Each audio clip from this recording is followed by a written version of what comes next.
Hello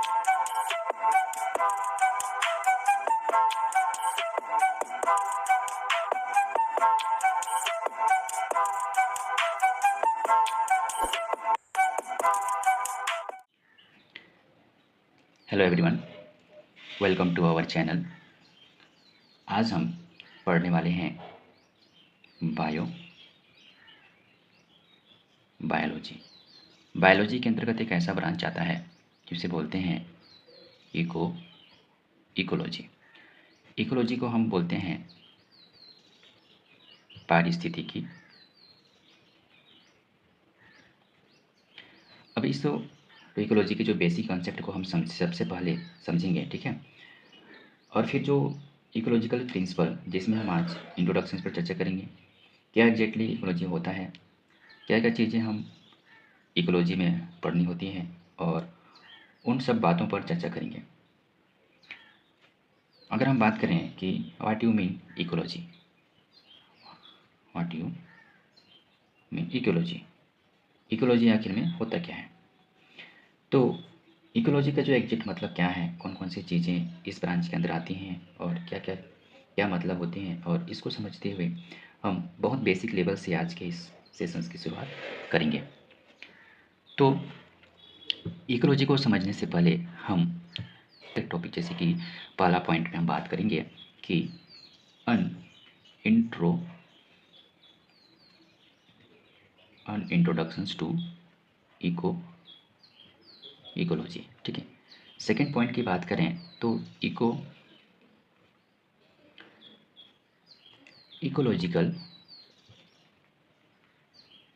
hierarchy. Then third point की बात करें तो थर्ड पॉइंट में हम बात करेंगे इनके इन्वायरमेंट के बारे में, हम समझने की कोशिश करेंगे, ठीक है। देन अगर हम और कुछ देखें, जैसे कि फोर्थ पॉइंट में, तो ऐसे बहुत सारे इंपॉर्टेंट टर्मिनोलॉजी, इंपॉर्टेंट टर्म्स आते हैं, जैसे कि आर्टिकोलॉजी किसे कहते हैं, ठीक है, एंड सिनिकोलॉजी क्या होते हैं, इन पर चर्चा करेंगे। अगर फोर्थ पॉइंट की बात करें, इनके वेदर के बारे में भी हम डिस्कस करेंगे, और वेदर के बारे में डिस्कस करेंगे। देन फिफ्थ पॉइंट में हम बात करेंगे इनके क्लाइमेट्स के बारे में। तो ये तो हमारा हो गया एक कंटेंट, ठीक है, जिस पर हम चर्चा करेंगे इन सभी कंसेप्ट को अच्छे से डिटेल में भी डिस्कस करेंगे कि एक्चुअल में होता क्या है, ठीक है। तो अब हम समझते हैं कि इकोलॉजी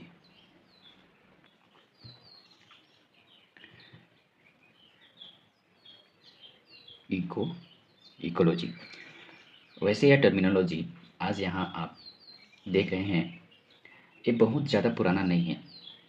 इससे भी पुराने कई टर्म्स एवं टर्मिनोलॉजी इकोलॉजी में यूज़ किए जाते हैं, जैसे कि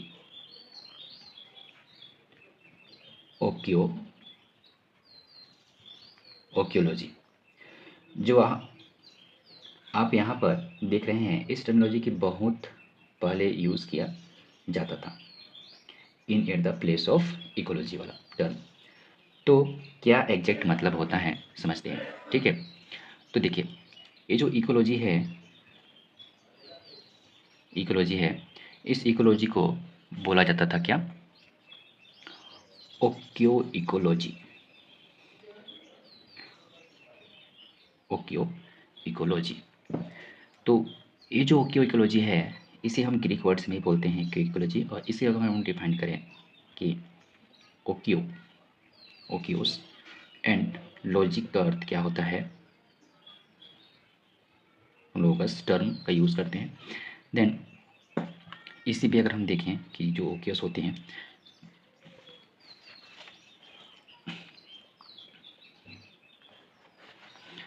इसे बोला जाता है हाउस, ठीक है, हाउस।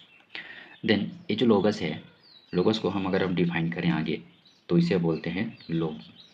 लोगी टर्म से आप समझ रहे होंगे, जैसे कि बायोलॉजी, फिजियोलॉजी, ठीक है, बायोलॉजी, फिजियोलॉजी, ये सारी टर्म्स जो हैं लोगी के अंतर्गत हम इसका यूज़ करते हैं। लोगी का सिंपल सी और एक अच्छा एग्जांपल और एक अच्छा मीनिंग होता है स्टडी, यानी कि ऐसे हाउस या ऐसे स्थान, प्लेस जो ही बोल सकते हैं, उनका अध्ययन करना, ठीक है। तो हम समझते हैं कि हाउस हम किन चीज़ का स्टडी करेंगे। तो इकोलॉजी के अंतर्गत हम बेसिक चीज़ें जैसे कि यहाँ पर समझिए आप, यहाँ पर हमने एक इंडिविजुअल ले लिया, ठीक है, इंडिविजुअल लिए, और इस इंडिविजुअल को हम प्रॉपर ऑर्गेनिज्म बोलेंगे, ऑर्गेनिज्म बोलेंगे, ठीक है। और इसका एक हम सराउंडिंग एरिया देते हैं, यानी कि इसे हम बोलते हैं इन्वायरमेंट।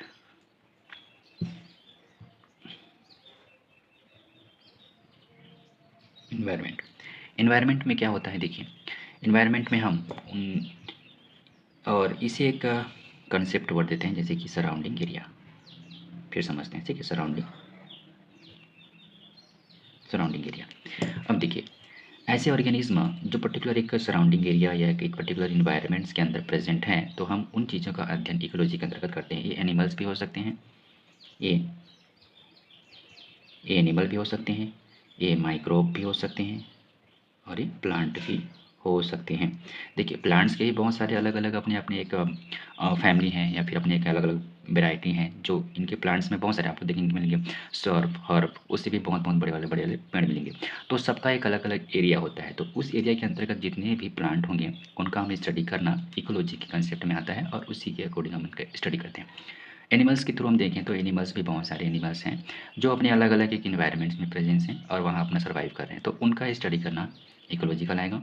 माइक्रोब्स और बहुत सारे जो माइक्रो ऑर्गेनिज्म हैं, उनका भी एक अलग अलग स्पेसिफिक प्लेस होता है जिसके अंदर वो प्रेजेंट होते हैं, और उनका हम स्टडी करते हैं। तो अभी एक सराउंडिंग एरिया में स्टडी करना एनवायरमेंट्स के अकॉर्डिंग ही आता है। तो इस तरह से हम एक एरिया को हम समझ सकते हैं, और उसके अंदर जो प्रेजेंट हैं ऑर्गेनिज्म उनको समझ सकते हैं, और उसमें किन किन चीज़ों का अध्ययन करते हैं एक आसानी से हम समझ सकते हैं। तो ये सारी चीज़ें इकोलॉजी की टर्मिनोलॉजी में आता है, ठीक है। अब हम बात करते हैं इसके हिस्टोरी के बारे में, मतलब इसे सबसे पहले किसने दिया और किसने डिफाइन किया। तो देखिए,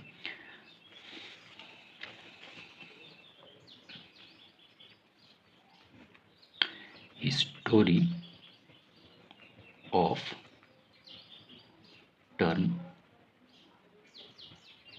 इकोलॉजी, ठीक है। तो अगर हम बात करें सबसे पहले एच रेटर की, जो 1868 में ओकियस शब्द का यूज़ किया, ओकियोलॉजी वर्ड का यूज़ किए, ठीक है। देन सेकेंड पॉइंट में हम बात करें कि जो मेब्रेट नामक एक साइंटिस्ट थे, जिन्होंने 1994 में इन्होंने एक वर्ड दिया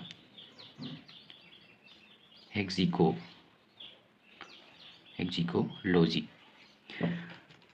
देन अगर हम थर्ड पॉइंट की बात करें, एर्नेस्ट हेगल्स,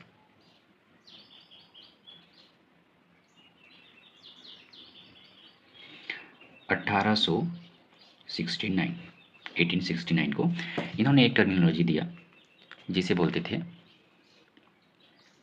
इकोलॉजी, ठीक। तो इस तरह से इनका टर्मिनोलॉजी हमें कुछ देखने को मिला। और अगर हम बात करें, इसमें हम डिफाइन करें कि इकोलॉजी एक्चुअल में होता क्या है डिफिनेशंस के थ्रू, तो उसे हम इस तरह से समझ सकते हैं। जैसे यहाँ पर आप देखिए, ध्यान से देखिएगा, ठीक है। अगर हम डिफिनेशंस की बात करें तो डिफिनेशंस को हम इस तरह से समझेंगे। डिफिनेशंस देखिए, the study of the study of the interactions among, देखिए डिफिनेशन में the study of interactions among organism and between organism and their environments. ऐसे इन्वायरमेंट्स के बीच जो अलग अलग स्पीसीज के इंट्रैक्शंस होता है, और उस इंट्रैक्शंस की स्टडी करना हमारा इकोलॉजी कहलाता है, ठीक है। इसमें हम बात करते हैं कि जो इकोलॉजी होते हैं, जैसे कि डिस्ट्रीब्यूशंस, अबंडेंस और बायोटिक और बायोटिक फैक्टर्स के बारे में डिस्कस करते हैं। डिस्ट्रीब्यूशंस कहाँ कहाँ तक फैले हैं, अबंडेंस कितनी मात्रा में है, और इनका बायोटिक और बायोटिक ये सब चीज़ें हम इसमें काउंट करते हैं। अगर हम बायोटिक फैक्टर्स की बात करें तो इसमें प्रोड्यूसर के रूप में प्लांट्स आते हैं, और कंज्यूमर्स के रूप में हर्बीवोरस आते हैं, और डिकम्पोजर्स के रूप में फंगी जैसे कि डिकम्पोज कर दिए जाते हैं, ठीक है। तो ये सारी चीज़ें अब बायोटिक फैक्टर्स के अंतर्गत आते हैं। अबायोटिक की बात करें तो अबायोटिक में हम देखते हैं कि वाटर, एयर, सॉइल, टेम्परेचर और एक सनलाइट।